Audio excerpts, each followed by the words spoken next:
स्वागत है आपका अपने चैनल द स्मार्ट ज्ञान अड्डा में। जी हाँ फ्रेंड, बिल्कुल आपके लिए अच्छी खबर निकल करके आ रही है। शनिवार और थर्सडे यानी बृहस्पतिवार को हाफ डे स्कूल और 33 दिनों का एयर, चाहे वो नियोजित शिक्षक हो, क्षमता पास या फेल, और बीपीएससी टीआरई तथा और नियमित शिक्षकों को भी इसका लाभ बिल्कुल मिलना ही मिलना है, तय है। तो क्या कुछ कहा है शिक्षा मंत्री ने, इस बाबत आपको सीधे लिए चलेंगे सदन में और दिखाएंगे आज की कार्रवाई की समीक्षा। क्या कुछ प्रश्न पूछे गए हाफ डे सैटरडे या जो थर्सडे होता है उर्दू विद्यालयों के लिए, उसके स्कूल के संचालन को लेकर, साथ ही साथ जो है जो 33 दिनों का ये जो पिछले दिनों नहीं मिला अर्निंग लीव, जिससे कि आप राशि भी ले सकते हैं यदि आप बचाते हैं 300 दिनों तक, तो लगभग 10 लाख रुपए की राशि आपकी बनेगी। जी हाँ फ्रेंड, उसको लेकर के क्या कुछ आज सदन में हंगामा हुआ है, क्या कुछ प्रश्न पूछे गए हैं और क्या कुछ उसका उत्तर मिला है, तो सीधे चलेंगे अगले स्लाइड पर और देखेंगे कि क्या कुछ शिक्षा मंत्री ने कहा, जो कि आपके लिए एक अच्छी खबर निकल रही है। जी हाँ फ्रेंड, चलते हैं अगले स्लाइड पर। सभापति महोदय को तो मिला ही है। यह बिहार विधान परिषद राज्य सरकार से अभिस्ताव करती है कि वह राज्य के सरकारी तथा मान्यता प्राप्त माध्यमिक उच्च माध्यमिक विद्यालयों में विभागीय अधिसूचना के तहत निर्धारित अवकाश तालिका के अनुरूप ही नामांकन, पंजीयन, परीक्षा आदि कार्यों के साथ साथ प्रशिक्षण कार्यक्रमों को भी आयोजित कराना सुनिश्चित करावे। यानी अवकाश खत्म हो जाते हैं विभिन्न इस संकल्प के एग्जाम वगैरह में, तो अवकाश को देख करके ट्रेनिंग एग्जाम वगैरह करना चाहिए। लेकिन बिहार विद्यालय परीक्षा समिति द्वारा, चाहे वो मासिक परीक्षा हो या वार्षिक परीक्षा हो या सेंटअप परीक्षा हो, विभाग द्वारा यूडाइस कोड का कार्य हो, पंजीयन कार्य हो, परीक्षा प्रपत्र भराने का कार्य हो, आए दिन लगभग 5-7 वर्षों से देखा जा रहा है विभागीय जो अधिसूचना है, जो निर्धारित अवकाश तालिका है, उसकी अनदेखी करके बिहार विद्यालय परीक्षा समिति भी और विभाग भी, एक बिहार शिक्षा परियोजना है, एक SCERT है, राज्य शिक्षा एवं शोध संस्थान, शिक्षण प्रशिक्षण संस्थानों में छुट्टी में ही चलाती है।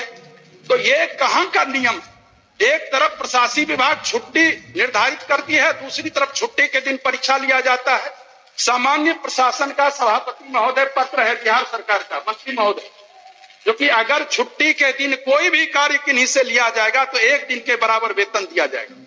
काहे नहीं क्षतिपूर्ति दिया जाता है? उसके बदले एक और विकल्प है, अगर छुट्टी के दिन कोई भी कार्य होगा तो उसके लिए अतिरिक्त अवकाश देय होगा, लेकिन कहीं कुछ देय नहीं होता है। पिछले साल ग्रीष्मावकाश की चोरी कर ली गई।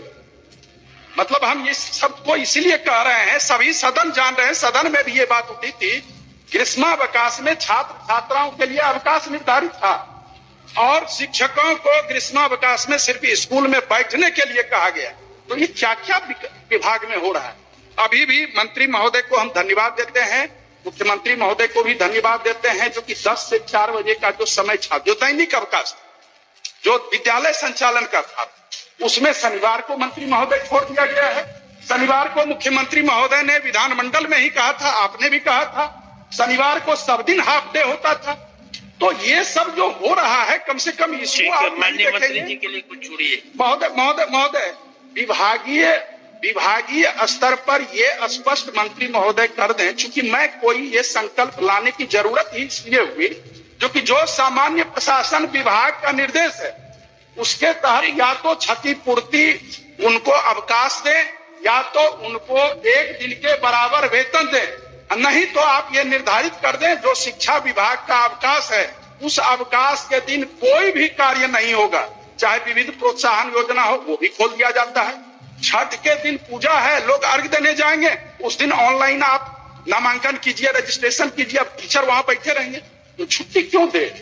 तो मंत्री महोदय इसको संजीदगी से सहानुभूति और शनिवार को हाफ डे को देखा। वर्तमान वर्ष में भी जो है लगभग 15 से 20 छुट्टियां जो है अतिक्रमणित कर दी गई है और छुट्टी माननीय सदस्य को दिया गया। पहले तो आपको धन्यवाद देना चाहिए।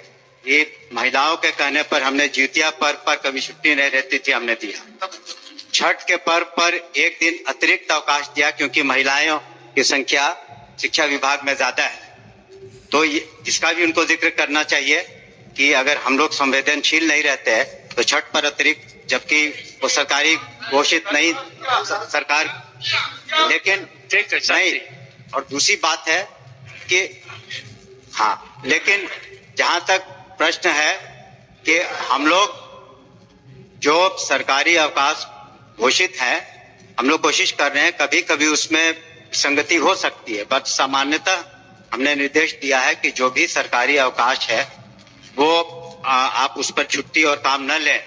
लेकिन ये भी एक चैलेंज है, माननीय सदस्य ने इसका जिक्र नहीं किया, कि आज 6 लाख से ज्यादा शिक्षक हैं। जब 6 लाख शिक्षक को आप सोच लें कि अगर मुख्यालय में SCERT में ट्रेनिंग करानी हो और सभी डायट्स में 2 जिलों में ट्रेनिंग करानी हो और एक सिर्फ 5 ही दिन एक सप्ताह में और साल में 2 बार करानी हो, तो कुछ व्यवधान बीच में आएंगे, कुछ व्यवहारिक कठिनाइयां आएंगी। हम लोग नहीं चाहते हैं कि अब प्रशिक्षित टीचर जो हैं 6 लाख बच्चों को पढ़ाएं, तो इसमें कभी कभी व्यवहारिक कठिनाइयां आती हैं, उसको हम स्वीकार करते हैं। लेकिन सामान्यतः आपने देखा होगा, खुद स्वीकार भी करेंगे कि जहां तक शिक्षकों का प्रश्न है, चाहे यूनिवर्सिटीज हो चाहे स्कूल्स हो, जो भी शिकायतें थी हम लोगों ने उसको ओपन माइंड से सुना है और निराकरण करने की कोशिश की है। और जो गतिरोध था तरह तरह के, उसमें तो निश्चित रूप से कमी आई है और हम लोग संवेदनशील हैं कि जो भी माननीय सदस्य लगातार हमसे मिलते रहे हैं, सभी माननीय सदस्य, और उनकी बातों पर हमने अमल भी किया है। लेकिन कुछ व्यवहारिक कठिनाइयां आती हैं प्रशासन में, और इतने बड़े महकमे को 75,000 स्कूल हैं, 6 लाख से ज्यादा शिक्षक हैं और यूनिवर्सिटीज के अलग अपने इश्यूज हैं, तो उसमें कुछ एग्जाम कराने में या ट्रेनिंग कराने में कुछ व्यवहारिक कठिनाइयां आती हैं। लेकिन जानबूझ करके इस ख्याल से कि किसी शिक्षक को असुविधा हो या कर्मचारी को असुविधा हो, ऐसी बात नहीं है। हम लोग उसका ख्याल रखते हैं और भविष्य में भी रखेंगे। इसलिए माननीय सदस्य से अनुरोध है कि अपना संकल्प वापस लें। महोदय, हम लोग संजीव जी ने तो सिर्फ कहा है कि एक ही आदमी शिक्षा विभाग का जो मालिक है वो शिक्षा विभाग को संचालन करे। कई मालिक बन जाते हैं, कई महावत बन जाते हैं, इसके चलते कठिनाई हो रही है। और महोदय, कुछ तो अव्यवहारिक बात माननीय मंत्री ने कहा, कुछ प्रॉब्लम। हम लोग संजीव जी ने तो सिर्फ कहा है कि एक ही आदमी शिक्षा विभाग का जो मालिक है वो शिक्षा विभाग को संचालन करे। कई मालिक बन जाते हैं, कई महावत बन जाते हैं, इसके चलते कठिनाई हो रही है। और महोदय, कुछ तो अव्यवहारिक बात माननीय मंत्री ने कहा, कुछ प्रॉब्लम होता है महीने महीने परीक्षा, 7 दिन 6 दिन परीक्षा होता है तो 6 दिन ऐसे गया क्लास, 7 दिन कॉपी दिखाता है तो 7 6 13, 5 गो छुट्टी होता है तो 13 और 5 आप जोड़ लें महोदय, 18। तो इस तरह से, और कोई उस रिजल्ट का असेसमेंट नहीं है। महीने महीने एग्जाम हम ही लोगों के स्कूल में, सरकारी स्कूल में होता है, और उसका असेसमेंट करेंगे तो 0। आखिर किस उद्देश्य से आप परीक्षा लेते हैं? तो आप असेसमेंट कीजिए ना कि उससे कुछ फायदा हुआ है या घाटा हुआ है। आपके प्रश्न पत्र पहले से लीक रहते हैं, 4 दिन पहले भेज देते हैं, सब बच्चा को बताया जाता है। 3 दिन तक एक ही सब्जेक्ट के कॉपी को स्कूल अपना प्रतिष्ठा बचाने के लिए उसको लिखवाता है। तो इन सारे मुद्दों पर भी विचार करना चाहिए कि जो औचित्य नहीं, आप 3 महीना पढ़ लीजिए, आप 6 महीना पढ़ लीजिए, लेकिन आप परीक्षा का असेसमेंट कीजिए। आप असेसमेंट नहीं कर रहे हैं, सिर्फ कॉपी और क्वेश्चन लार्ज स्केल पर करोड़ों करोड़ में छपवा के और आप व्यवसाय करा रहे हैं, उससे बच्चों पर बोझ बढ़ रहा है और अव्यवहारिक काम भी हो रहे हैं। पर मैं कहना चाहूंगा माननीय सभापति महोदय कि ये जो पूर्व से चली आ रही जो व्यवस्था थी कि हर महीने की, उस पर हम लोग दिसंबर माह में निश्चित रूप से उस पर विचार कर रहे हैं कि क्या वो व्यवहारिक है कि नहीं। दूसरी बात ये भी है कि अनुश्रवण के दौरान हम लोगों ने ये भी कहा है डिस्ट्रिक्ट एजुकेशन ऑफिसर को, जिनको अभी तक जो बहुत सारे कंस्ट्रक्शन इत्यादि के कामों में थे, उससे उनको मुक्त कर दिया है हम लोगों ने। तो अब स्कूल्स की ग्रेडिंग भी हम लोग करना इसी वजह से चाहते हैं, इस ख्याल से नहीं कि कोई स्कूल अगर ग्रेडिंग में नीचे हो तो वहां पर किसी शिक्षक को हम लोग गलत व्यवहार करेंगे या उन पर कार्रवाई करेंगे। इसलिए हम लोग ग्रेडिंग करना चाहते हैं कि वैसे स्कूल जो अपने परफॉर्मेंस में थोड़े नीचे हैं, उनको ऊपर कैसे लाया जाए। तो ये जो बात आपने परीक्षा की कही, उसको व्यवहारिकता के दृष्टिकोण से हम लोगों ने देखा और दिसंबर में उस पर निश्चित रूप से एक निर्णय लेंगे। अब वापस लीजिए।